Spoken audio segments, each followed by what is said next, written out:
আজ দেখাবো সুন্দরবনের পাঁচমিশালি মাছের ঝাল। এর জন্য আমি মাছগুলো ভালোভাবে কেটে ধুয়ে নিয়েছি। আর নিয়েছি একটা মাঝারি সাইজের পেঁয়াজ কুচোনো, আদা রসুন বাটা। এখানে আদা আর জিরেটা আমি শিলে বেটেছি। এখানে আছে কিছু ধনেপাতা কুচি, টমেটো আর কিছু কাঁচা লঙ্কা। এবার আমি মাছগুলো ভালোভাবে নুন হলুদ মাখিয়ে নেব।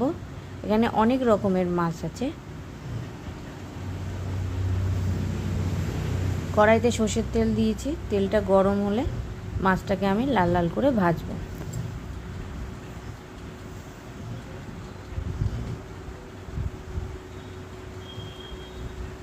তেল আমার গরম হয়ে গেছে। এবার আমি নুন হলুদ ভালোভাবে মাখিয়ে মাছগুলো একটা একটা করে ভালো করে ভেজে নেব। মাছগুলো আমি তেলের মধ্যে দিয়ে দিচ্ছি। এভাবে একটা একটা করে সব মাছগুলো আমি ভালো করে ভাজবো।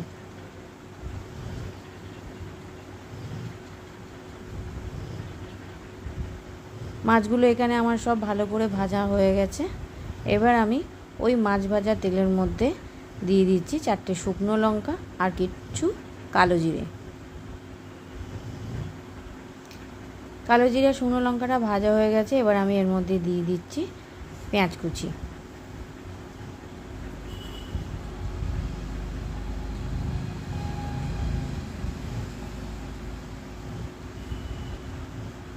পেঁয়াজটা ভালোভাবে তাড়াতাড়ি ভাজা হওয়ার জন্য এখানে আমি দিয়ে দিচ্ছি 1 চামচ নুন।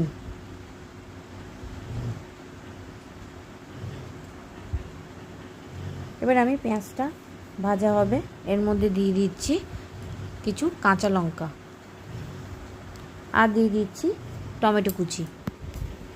এবার আমি পেঁয়াজ কাঁচা লঙ্কা টমেটোটা ভালো করে ভেজে নেব।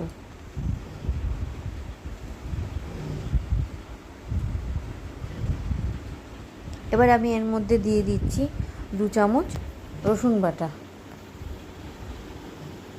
এবার আমি এর মধ্যে দিয়ে দিচ্ছি আদা আর জিরে বাটাটা। দিয়ে দিচ্ছি 1/2 চামচের মতন শুকনো লঙ্কা বাটা। দিয়ে ভালোভাবে এটা কষিয়ে নেব।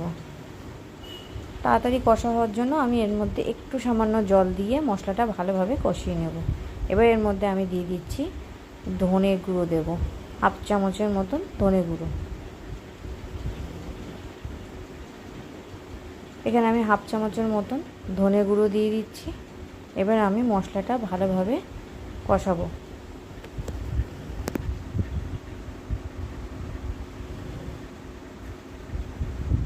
মশলাটা আমার এখানে কষানো হয়ে গেছে। এবার আমি কতটা ঝোল রাখবো সেই আন্দাজে জলটা দিয়ে দিচ্ছি।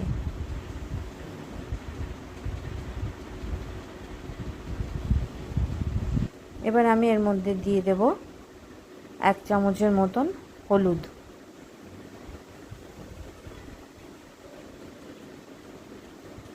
আবার আমি ঝোলটা ফুটে ওঠার জন্য অপেক্ষা করব। ঝোলটা আমার এখানে ফুটে উঠেছে। আমি মাছগুলো সব দিয়ে দিলাম।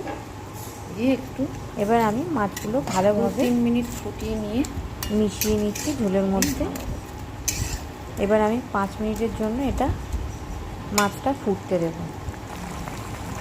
মাছটা আমার ঝোলের মধ্যে ফোটা রেডি হয়ে গেছে।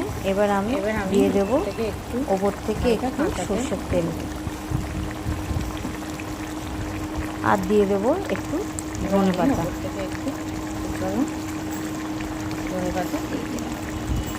দিয়ে একটু ফুটিয়ে নামিয়ে নেব। এখানে আমি মাছটা নামিয়ে নিয়েছি।